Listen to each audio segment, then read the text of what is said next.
El apóstol Pablo fue un hombre preparado por Dios.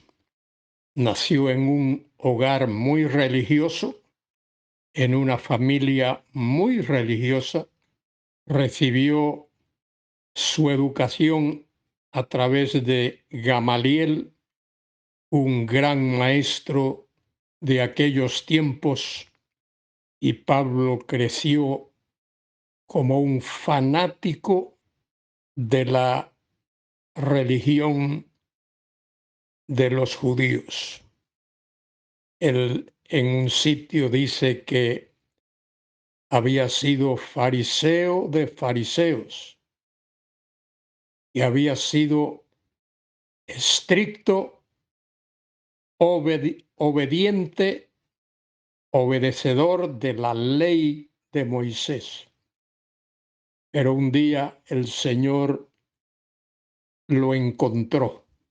El Señor encontró a Pablo. Pablo no encontró al Señor.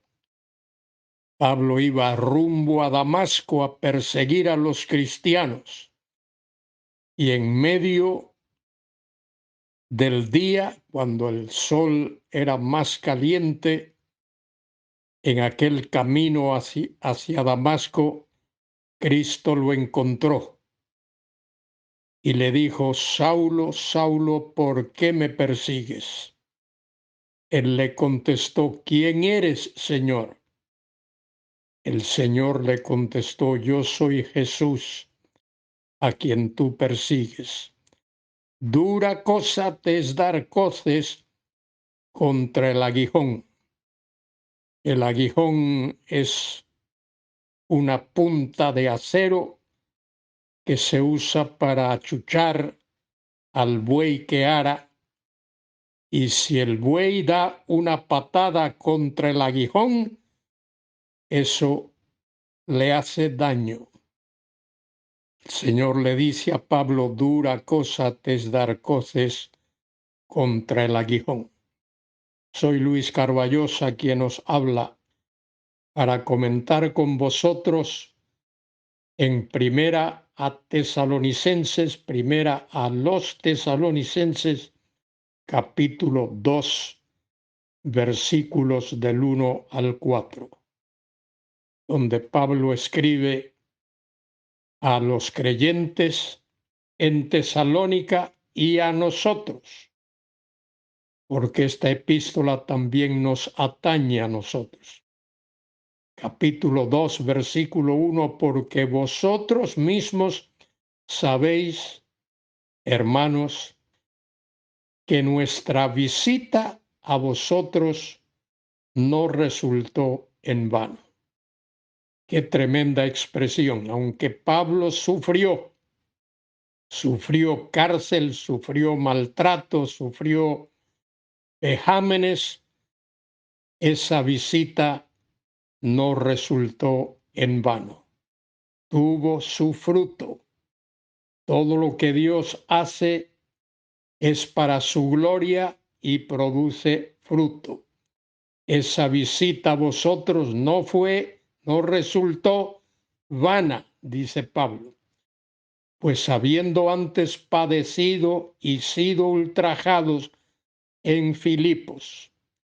En Filipos Pablo había sido encarcelado y golpeado, maltratado, algo ilegal porque Pablo era ciudadano romano y a un ciudadano romano estaba prohibido encarcelársele sin una causa demostrada y mucho menos golpearlo.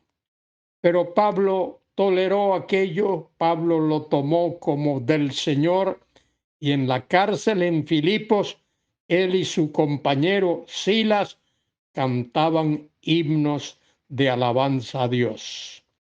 Dice el versículo 2, pues habiendo antes padecido y sido ultrajados en Filipos, como sabéis, tuvimos de nuevo valentía en nuestro Dios para anunciaros, proclamaros el Evangelio de Dios, las buenas noticias de Dios, las buenas nuevas de que Dios ama al pecador y ha provisto salvación para todo aquel que cree.